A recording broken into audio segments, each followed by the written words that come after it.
Lies. Betrayal. Secrets. What happens when a woman sacrifices her happiness to save her father's crumbling empire, only to marry a man said to be impotent? She thought it was just a deal, until she discovered Steve was anything but powerless. Behind his charming smile lies a maze of secrets that could shatter everything. This is not your typical love story. This is where deception meets desire. The billionaire's secret agenda. Meredith becomes a pawn, and Steve, the big punisher. Subscribe to Sultry Tales by Melford and fan your fantasies to flame. The faint hum of the ceiling fan mingled with the solemn tick of a wall clock, both unable to drown the weight of silence that blanketed the study. It was the kind of silence that crept into your bones, thick, uncomfortable, unresolved. Meredith Brown sat at the edge of a camel-leather armchair, her posture regal, her fingers resting stiffly on her knees. Her smooth, cinnamon-toned skin glowed faintly under the antique chandelier above her head. Strands of her sleek black hair framed a face carved with quiet anger. A graduate of Cambridge, a woman of intellect and ambition, now reduced to a pawn. Across from her, Prince Bode Brown stood with his back turned, both hands shoved into the pockets of his overall top. His once dominant figure looked shrunken, as if guilt had worn down his shoulders. Outside, the evening sun filtered through sheer drapes, painting strips of gold on the Persian rug. But inside, everything felt cold. "Chief Magnus is offering us a lifeline," he said at last, voice low and gravelly. 2 billion naira. Front. No boardroom. No bank papers. No questions. Meredith's jaw tightened. "In exchange for my body. My freedom." He turned slowly, the wrinkles around his eyes tightening. "Don't say it like that." "How else should I say it, father?" She shot back, rising from her seat in one slow, deliberate movement. Her heels tapped sharply on the floor as she stepped toward him. "You're selling me off to the son of your friend like I'm some liquidation asset." "Meredith," he said, holding her gaze. "It's a business merger." "No," she hissed. "It's a marriage. You're giving me to a man who is rumored to be impotent, who parades himself as gay to shield his shame. A man I've never even shaken hands with." Prince Bode's lips parted slightly, but he couldn't find the words. He looked away again. "I didn't raise you to break, Meredith. You've always been stronger than this. Look around. You know what's at stake." Her breath quivered. "You raised me to be a queen, not a bargaining chip." Long pause. Then softly, almost a whisper. "So I'll do it. I'll marry him." She swallowed hard, her throat tightening around the words. "But know this, father. When this empire rises again, I'll be nothing but its ghost." Meanwhile, in a private wing at Cucca Estate, Steve Cucca stood before a full-length mirror, adjusting the collar of his custom navy shirt. Every movement was slow, calculated, like a man who mastered not just silence, but secrets. He ran a hand through his neatly trimmed hair, the stubble on his jaw catching the amber glow of the sconces behind him. His gaze, cool, focused, was fixed on his reflection, but his mind was elsewhere. Behind him, Gabriel, his ever-watchful assistant, stood quietly, arms folded behind his back. "She agreed," Gabriel said softly. Steve's lips curled slightly, a smirk flickering. "Of course she did. She believes you're unfit. Steve turned, lifting one brow. Good. The less she expects of me, the safer she'll be. Gabriel's voice lowered, cautious. But what if she finds out who you really are? There was a pause. Steve walked to the window, pulling aside the drape. Outside, the night was beginning to pour over the city like ink. He replied without turning. She will. Eventually. But by then, either the cartel will be behind bars, or I will. His words hung in the air like gun smoke. 2 weeks later, the wedding occurred. The cathedral doors swung open, and time itself seemed to stop. Meredith appeared beneath the arch, radiant and untouchable. Her gown, ivory silk that hugged her curves and trailed behind her like a liquid shadow, glimmered as she stepped into the light. Her hair was swept into an elegant chignon, her cheekbones kissed with soft rose. No smile. Just a calm, icy stare ahead. Each step she took echoed through the hall like a war drum. Guests turned, murmuring, "She's even more beautiful than the magazines said." Why him? He's unusual. She looks like she's going to a funeral. And in a way she was. At the altar, Steve Kuka stood like a sculpture in human form, flawless and still.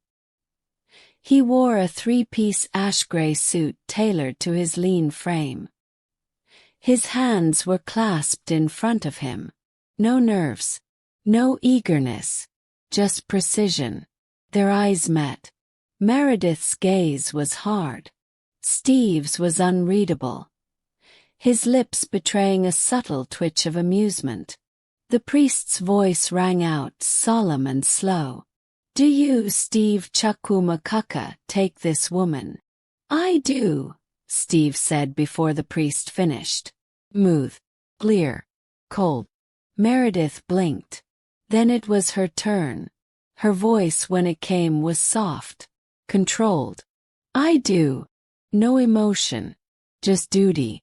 The kiss was announced, and Steve leaned in, not too close. His lips grazed hers with the barest pressure.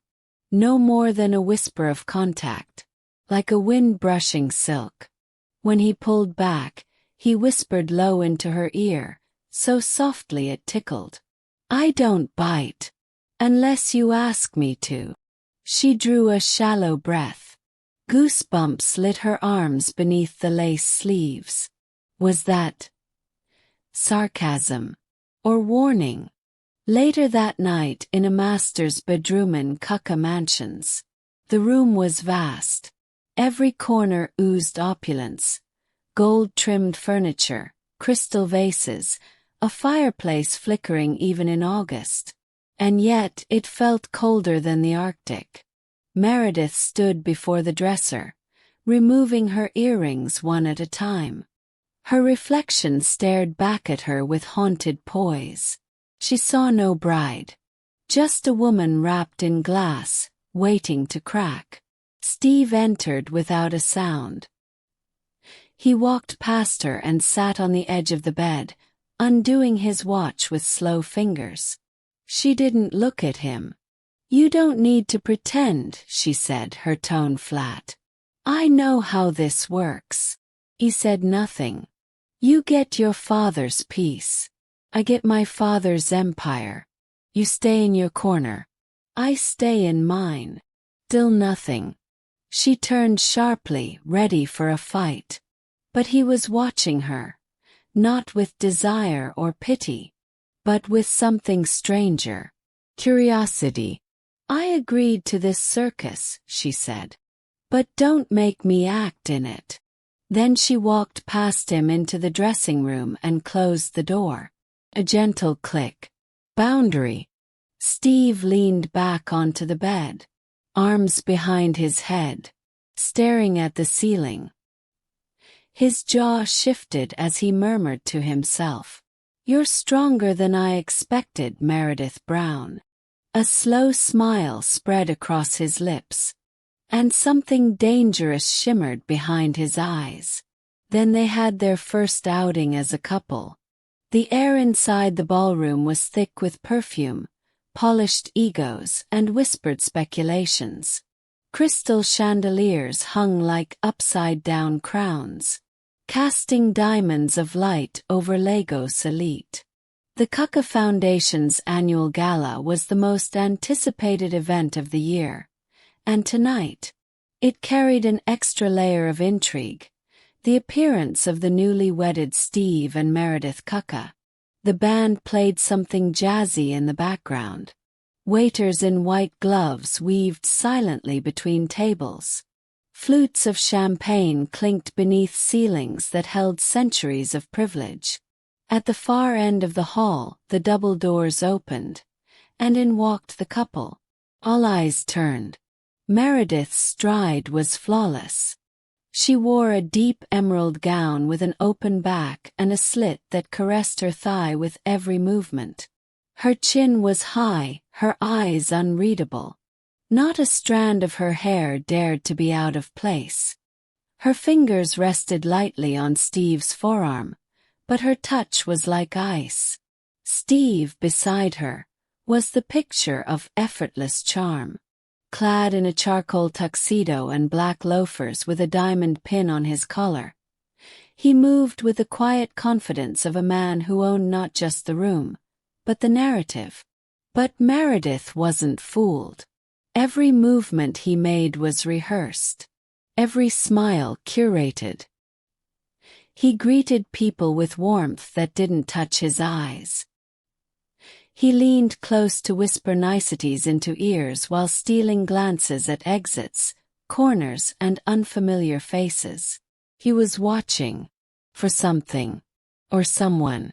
"Smile, darling," he whispered through his teeth as they posed for photographs. Meredith's lips curled upward, but it didn't reach her eyes. "I'm not paid enough for this." His mouth twitched. A laugh or a smirk, she couldn't tell.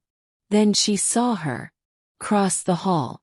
A woman with glossy braids that fell over a copper-toned shoulder. Curvy, confident, with a soft shimmer on her cheekbones and a mustard silk dress that flirted with her curves. She stood frozen for a second, then walked toward them, fast. Steve's gaze changed. Meredith felt it first. Noticed how his posture straightened, how his breathing subtly shifted. It wasn't fear. It wasn't excitement either. It was intensity. "Dara," he murmured under his breath. And then it happened. The woman reached him, arms already spread wide. And Steve broke character. He stepped forward.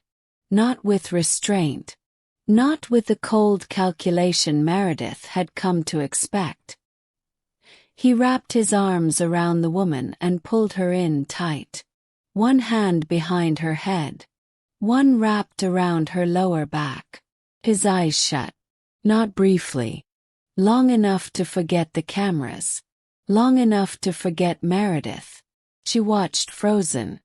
Her hand still mid-air from holding his elbow. Her heart made a soft, uncertain thud. "Who is she?" The woman whispered something into Steve's ear. His lips pressed together, emotion washing over his usually unreadable face. He finally pulled back, placing both hands gently on the woman's shoulders. "You came back," he said. Meredith heard it. Every syllable. He hadn't used that tone with her. Not on their wedding day. Not even during their vows. She didn't know what emotion sparked in her chest, but it was sharp and it burned. When the woman finally noticed Meredith, she smiled warmly. "You must be his wife. I've heard so much." Meredith stepped forward, smile locked into place. "And you are." "Dara," he murmured under his breath. And then it happened. The woman reached him, arms already spread wide. And Steve broke character.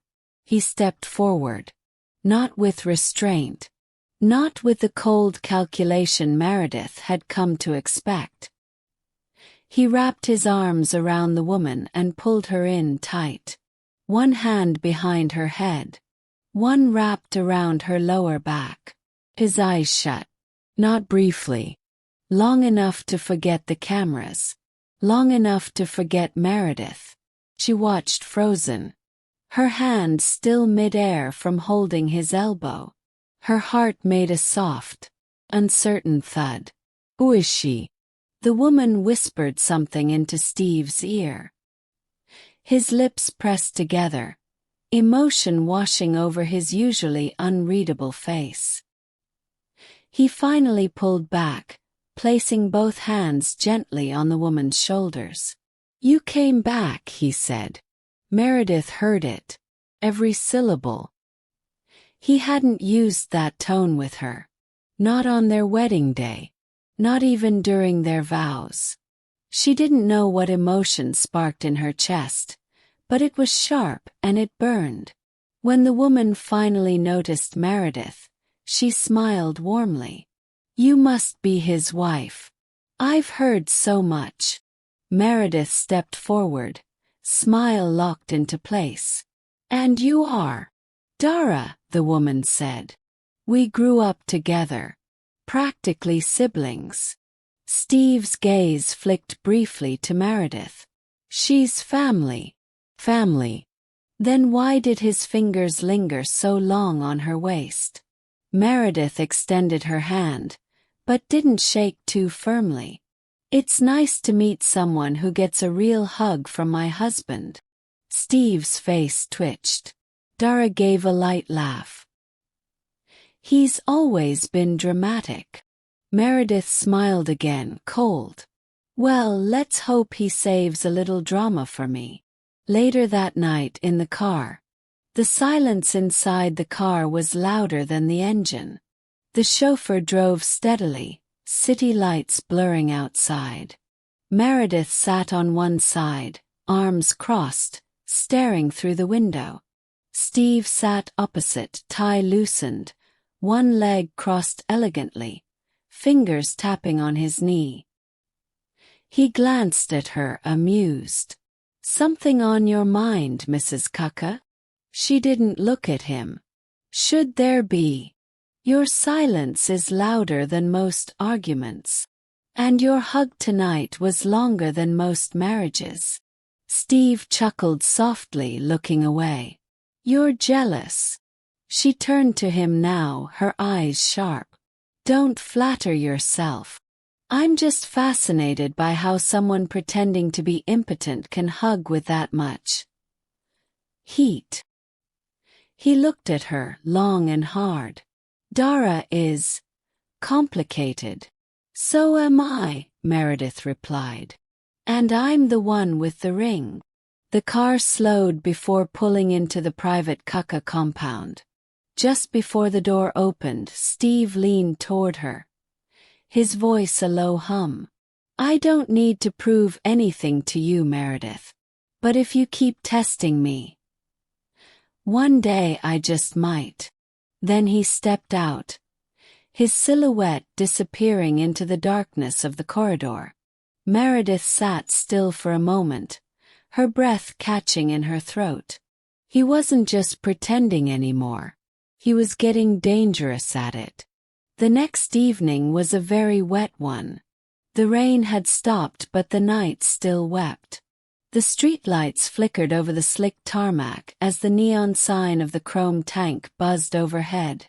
Dim, pulsating, and half-broken. Somewhere between a biker bar and an underground war room. The place reeked of sweat, gasoline, and secrets. Steve stepped off his matte black Ducati in tight leather pants and a sleeveless vest that revealed his inked biceps, a phoenix on one arm, and a broken crown on the other. Tattoos were fake, but the attitude, real, carefully curated. Inside, the place was alive with pulsing music. Men danced, kissed, drank. Bikers played darts with knives. At the far corner, a flame-haired bartender poured whiskey into skull-shaped glasses. Steve's eyes scanned quickly. Target located.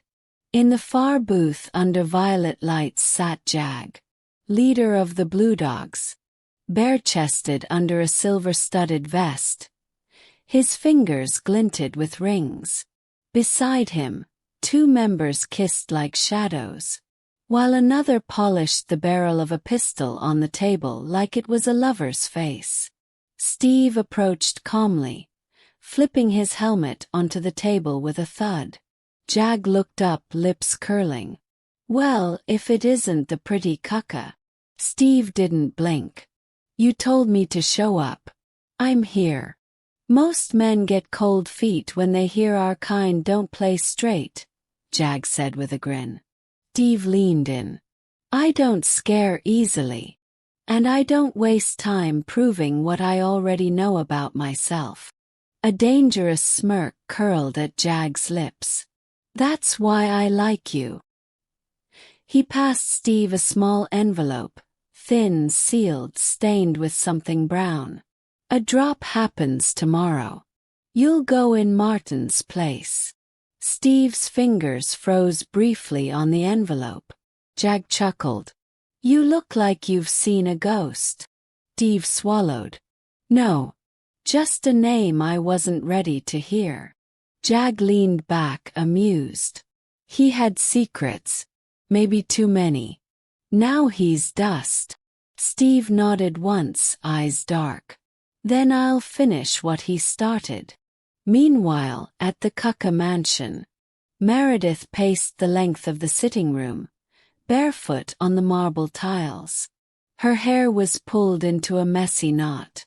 She wore an oversized shirt, his, but he hadn't noticed. Or maybe he had and just didn't care. She glanced at the clock. 11:47 p.m. Steve had left at 10. No word. No calls. No message. She didn't want to care. But she did. Not because she missed him. But because every time he left, he returned with colder eyes. As if pieces of him were being traded for something darker out there. She sat on the edge of the armchair and stared into the dying embers in the fireplace. Something about that man didn't add up. Too many masks. Too many locked doors. Just then, the sound of a motorbike echoed through the compound. She stood quickly, walked to the window, pulling aside the curtain. Steve. Helmet under his arm. Eyes red from wind and speed. His leather vest zipped halfway, the line of his neck gleaming under moonlight. He walked with purpose, power, and something else, guilt. Minutes later, inside the bedroom, he walked in and peeled off the vest, tossing it carelessly on a chair. "You reek of smoke and lies," she said without looking at him. He paused. "Good evening to you too, darling." He turned. "Where were you?" He shrugged. "Riding. Needed air." "Funny. I checked the garage. Your car was still parked." Steve narrowed his eyes. "You've started tracking me now? I just notice things. Like how you don't flinch when someone calls you gay. Or how you disappear for hours into the night smelling like testosterone and secrets." He crossed to her slowly and stood close, closer than he had since their wedding, pressing his flaps over her right knee until she felt a brick. "You want the truth, Meredith?" Her breath hitched. His eyes dropped to her lips, then slowly rose back to hers. "You're not ready for it." Then, without warning, he turned and walked into the bathroom, closing the door behind him. She stood there, heart pounding, every nerve tingling, not from attraction, but from something far more dangerous. Curiosity. Then Steve had a momentary flashback. The room was dark. Only the flicker of a cigarette lit Martin's face. "You don't understand, Steve," he had whispered, blood trailing from the corner of his mouth. "They're not just dealing. They're experimenting. Smuggling through veins and dreams." "Who, Martin?" Steve had asked, gripping his brother's shaking hand. Martin's voice cracked. "The Blue Dogs. They own the ports. They own the cops. I tried to leave and now they've marked me." A single tear slid from Steve's eye. "I won't let them take you." Martin had smiled faintly. "It's too late." Then silence. Steve shrugged and regained his sanity. It was midnight. He sat alone on the patio, shirtless, a cigarette smoldering between his fingers. Inside, Meredith lay awake, staring at the ceiling. Neither of them could sleep. For one, the past refused to die. For the other, the present had become a mystery she couldn't stop chasing. And somewhere between secrets and silence, something unexpected was beginning to stir. Not love. Not yet. But tension. The kind that burns slowly, just before it explodes.